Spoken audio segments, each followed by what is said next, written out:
Boa noite.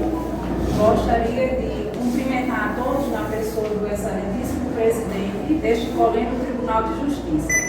Durante esta apresentação, com a devida vênia, excelências, esta causídica irá apresentar os erros identificados no presente caso em tela. Excelências, eu me chamo Rosineide Santos e hoje estarei representando os interesses do apelante, o senhor Alexandre, na presente sustentação oral.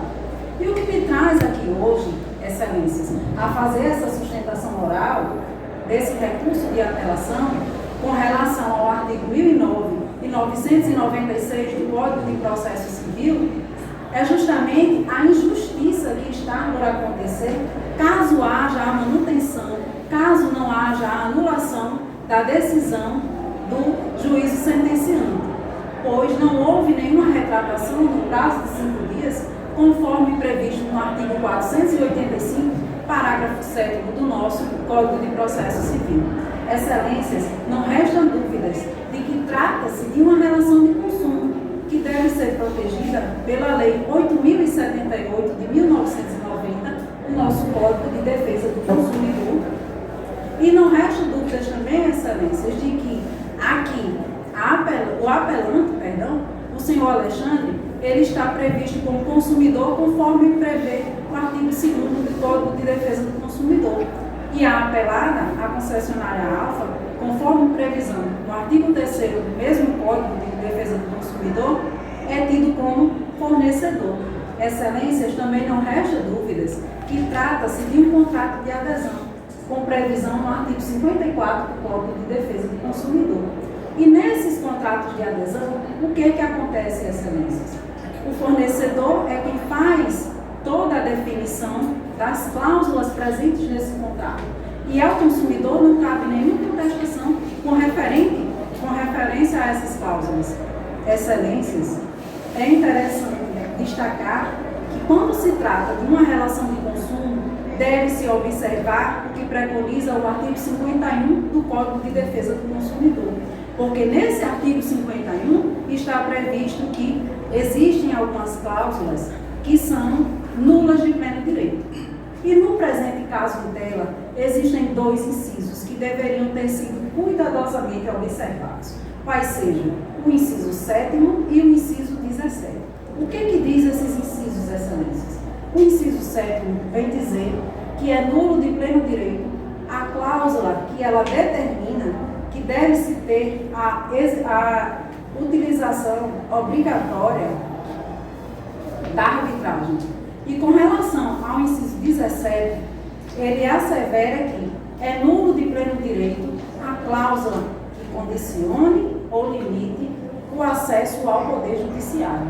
Excelências, é interessante ainda acrescentar o artigo 4º, parágrafo 2º da Lei 9.307 de 1996, a nossa lei de arbitragem.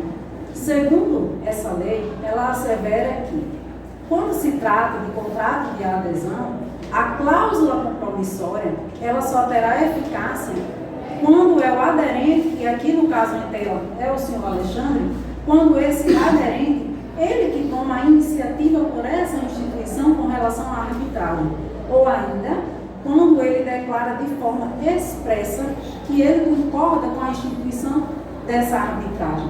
E acrescente-se ainda, excelências, que quando se trata de cláusula compromissória, deve-se ter todo o cuidado para que esteja tudo documentado em anexo, ou ainda que conste em negrito, ou que também conste a assinatura ou visto, especialmente referindo-se a essas referidas cláusulas. Excelências, o que se observa aqui é que essas circunstâncias elas não foram obedecidas e não restaria uma outra opção para esse juízo sentenciante que não a declaração da nulidade absoluta dessa referida cláusula. E acrescente-se ainda, excelências, conforme explanado anteriormente, que a apelada ela apresentou uma contestação genérica, sem apresentar nenhuma impugnação com relação aos argumentos do senhor Alexandre e sem também fazer qualquer menção com relação à existência de cláusula compromissória no momento oportuno. E é de extrema importância se falar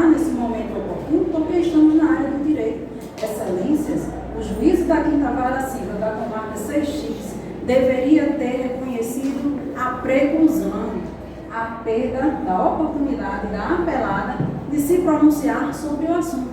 E com isso, esse juízo deveria ter adentrado no mérito. E não só essa causídica que está afirmando, com juros altos, excelências. E também está previsto lá no artigo 337, parágrafo 6º do nosso Código de Processo Civil. Excelências, com a devida vênia, o juiz Lacó, ele cometeu erro improcedente. E por isso que esta causídica, desde o início dessa sustentação, está argumentando que o que se impõe é a anulação da referida decisão desse juiz Lacó. E antes que eu finalize, excelências, gostaria de reiterar que o senhor Alexandre, ele é um consumidor, e que ele não é um consumidor qualquer. É um consumidor que sofreu, um grave dano pelo fato do produto, que está previsto lá no artigo 12, parágrafo 1º, inciso 2º, e ainda no artigo 14 do nosso Código de Defesa do Consumidor. Nesse sentido, excelências, esse grave dano, ele faz com que seja atraída a responsabilidade objetiva para a concessionária alfa. E com isso, de acordo com o artigo 27, essa concessionária tem que ressarcir os prejuízos sofridos pelo senhor Alexandre no prazo de 5 anos.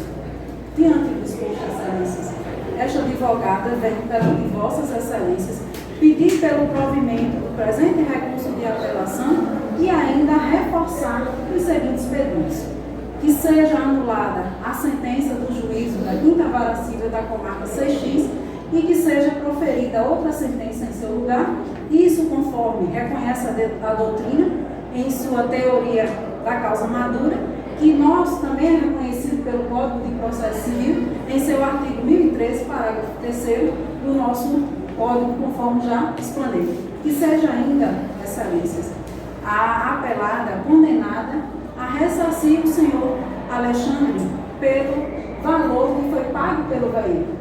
Que seja fixada uma indenização que seja proporcional aos danos sofridos pelo senhor Alexandre. E que seja ainda, excelências, por fim, condenada a apelada ao ônus da sucumbência com a respectiva inversão. Desse modo, eu gostaria de agradecer a atenção de vossas excelências a essa causídica dispensada. Muito obrigada pela atenção de todos.